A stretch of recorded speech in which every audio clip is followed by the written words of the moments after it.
नाही, मुळात या विषयाची मला काही माहितीच नव्हती. या विषयामध्ये इंटेलिजन्स डिपार्टमेंटने स्टेट गव्हर्नमेंटच्या ज्या पद्धतीने हे सांगितलं की याच्यामध्ये काहीतरी त्यांच्या हाताला लागलेला आहे, त्यामुळे या विषयामध्ये पोलीस डिपार्टमेंट असेल, इंटेलिजन्स डिपार्टमेंट असेल, याची चौकशी करतायत. काही त्यांच्या तरी काहीतरी या गोष्टी निदर्शनास आल्यात आणि काहीतरी त्यांना गुप्त माहिती भेटलेली आहे.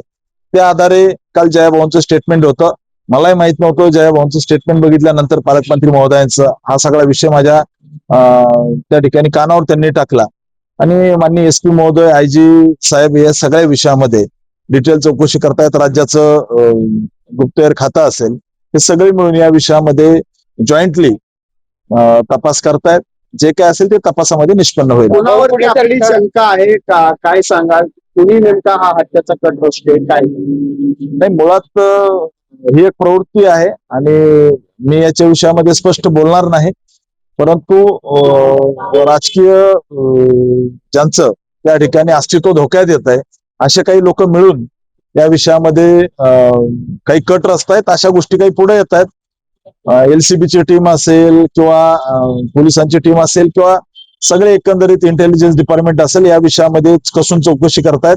याच्या वेगवेगळ्या टीम तयार केलेल्या आहेत. माळशिरस तालुक्यातल्या काही लोकांचा याच्यामध्ये सहभाग असण्याची शक्यता त्या ठिकाणी वर्तवण्यात येते. त्या विषयामध्ये एकेकाला बोलवून तपास सुरू आहे. तर मी काही फार बोलणार नाही. याच्यावरती जे काही कायद्याने असेल, पोलीस यंत्रणा असतील, ते या विषयामध्ये कारवाई करतील. भाऊ, कुठेतरी आपण नाव घेत आहे डायरेक्ट खासदार देवेंद्र मोहिते पाटलांचं नाव ह्याच्यात येताना कशा पद्धतीने नाही, या विषयामध्ये कोण आहे मी स्पष्ट बोललो नाही अजून. त्यांच्यातले काही लोक अंगावर घालायचा प्रयत्न आमच्यावर करतायत, असं मी म्हटलं मागाच्या बाईटमध्ये. परंतु याच्यात जे काय आहे, दूध का दूध आणि पाणी का पाणी झालं पाहिजे. जे कोणी याच्यामध्ये असतील त्यांना पोलीस डिपार्टमेंट असेल किंवा आमचे नेतृत्व असतील, या विषयामध्ये योग्य ती कारवाई करतील. परंतु संविधानिक मार्गाने जो लढा माझा सुरू आहे तो मी थांबवणार नाही. लोकांचे कारखाने बुडवलेले, लोकांना त्या ठिकाणी देशोधडी लावणारे, बँका बुडवणारे, एका सामान्य परिवारातून आलेल्या राम सातपुतेची हत्या करण्याचा जर कट रचत असतील, तर या विषयामध्ये आमचं नेतृत्व योग्य ती दखल घेईल आणि राज्याचे मुख्यमंत्री देवाभाऊ असतील, पालकमंत्री जयाभाऊ असतील किंवा आमचे प्रदेशाध्यक्ष, या सर्वांशी माझं बोलणं झालेलं आहे. यातल्या शक्यता ज्या आहेत त्या मी माननीय पालकमंत्री महोदयांना आणि एसपी महोदयांना सांगितलेल्या आहेत. तुम्हाला कुठेतरी दबावाचं राजकारण केलं होतं, कारण आपण 3 इलेक्शन बघतोय. 3 इलेक्शन मध्ये तुम्ही चांगल्या प्रकारे फाईट दिलेली आहे. अशातून हे कुठेतरी जे प्रकार चालू आहे यातून होत आहे असं वाटतंय तुम्हाला? राजकीय द्वेषातून हे सगळं प्रकार असले प्रस्थापित घर, प्रस्थापित हे, या विषयाला घाबरणारा राम सातपुते नाही. असले 56 पायाला बांधून इथपर्यंत आलेला आहे. त्यामुळे अशा गोष्टीला मी घाबरत नाही. परंतु ही एक प्रवृत्ती आहे. असे अनेक खून पचवलेले आहेत त्या लोकांनी. त्यामुळे राम सातपुतेचा खून पचवू असं त्यांना वाटत असेल. परंतु ठीक आहे, राज्याचे मुख्यमंत्री आणि पालकमंत्री जयाभाऊ या विषयामध्ये बारकाईने लक्ष ठेवून आहेत. यातून 100% जे दूध का दूध आणि पाणी का पाणी, हे सगळं येत्या काळामध्ये बाहेर येईल. मुख्यमंत्री देवेंद्र फडणवीस यांच्याकडे मागणी केलेली आहे, सुरक्षेची मागणी केलेली आहे का? आणि त्या बाबतीत काही पोलिसांची बोलणं झाले काय बाबतीत? नाही, राम सातपुते सुरक्षा त्या ठिकाणी मागणार नाही. आम्ही माळशिरसच्या जनतेला सुरक्षा देणारी माणसं आहोत. त्याच्यामुळे असल्या सुरक्षा घेऊन त्या ठिकाणी लढणारा माणूस नाही. 24 तास माझ्या जनतेचं त्या ठिकाणी प्रोटेक्शन मला आहे. माझी जनता माळशिरस तालुक्याच्या माझ्या मागे आहे. याच प्रस्थापितांच्या विरोधात आम्हाला 1,08,000 मतं माळशिरस तालुक्यातल्या जनतेने दिले.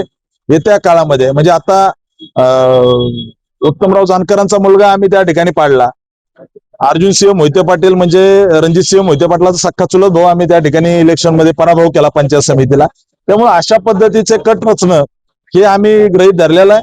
परंतु प्रत्येक कटाला संविधानिक मार्गानेच आम्ही उत्तर देऊ. भारतरत्न डॉक्टर बाबासाहेब आंबेडकरांनी जे संविधान लिहिलंय त्या संविधानावर आमचा विश्वास आहे.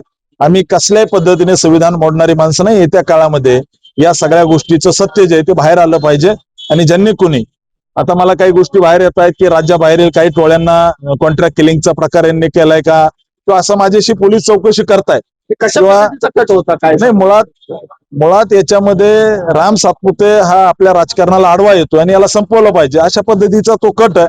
परंतु अजून मी या विषयात बोलणार नाही. काही गोष्टी मी ओपन सांगू शकत नाही. पोलिसांनी काही लिमिटेशन्स घालू दिलेले आहेत. परंतु येत्या काळामध्ये यांच्या विरोधात अधिक ताकदीने लढेल. राम सातपुतेला असल्या गोष्टीने हत्तीचं बळ लढायला येतं. यांच्या प्रत्येक घोटाळ्याच्या विरोधात लढू. यांनी लोकांवर केलेले अन्याय जे आहेत, लोकांच्या जमिनी हाणलेल्या ज्या आहेत, लोकांचे जे खून पचवलेले आहेत, या विषयात राम सातपुतेचा संघर्ष आयुष्याच्या शेवटच्या श्वासापर्यंत चालू राहील. भाऊ, कुठेतरी आपण पाहतो की तुमच्या अशा तक्रारी येतात, मात्र असं काय कुठे तुम्हाला दमबाजी करताना पाहायला मिळाले, असा कुठला गोंधळ निवडणुकीत पाहायला मिळाला का? यातून अशा प्रकारची जी प्रकरण आहेत ते समोर येतात. राम सातपुतेला डोळ्यात डोळे घालून दमबाजी करणारी अवलाद अजून जन्माला यायची. मी सगळ्या बाजूने ताकदीने लढणारा कार्यकर्ता आहे. कार्यकर्त्याला पण दमबाजी असं- केली असं नाही, जे जे केलंय त्याच्यावर आम्ही पोलीस तक्रार केलेल्या आहेत. काही ठिकाणी आमच्या कार्यकर्त्याला मारहाण झाली आहे, काही ठिकाणी खुनी हल्ले कार्यकर्त्यावर झालेले आहेत, त्याच्या आम्ही पोलीस तक्रारी केल्या आहेत. एसपी महोदयांना माझं एकच विनंती आहे, या विषयामध्ये आम्ही संविधानिक मार्गाने लढलोय आणि आम्हाला न्याय संविधानिक मार्गाने भेटला पाहिजे. आमच्या कार्यकर्त्यांच्या त्या ठिकाणी हत्येच्या धमक्या दिल्या, कार्यकर्त्यांना मोठ्या प्रमाणामध्ये धमकवलं, या सगळ्याची उत्तर येत्या काळामध्ये भारतीय जनता पार्टी ताकदीने देईल. निवडणूक कुठं जीवावर उठते कसं वाटतं? नाही, मुळात ही एक प्रवृत्ती आहे.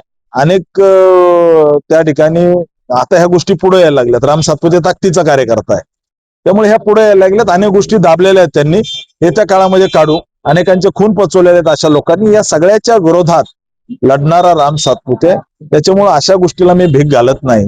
आणि असे अनेक जण, मी विद्यार्थी चळवळीतून पुढे आलेलो कार्यकर्ता, अनेक जणांना अंगावर घेऊन इथपर्यंत आलेलो मी आहे. त्याच्यामुळे असल्या गोष्टीने राम सातपुते खचणारा नाहीये. राम सातपुते लढणारा कार्यकर्ता आहे.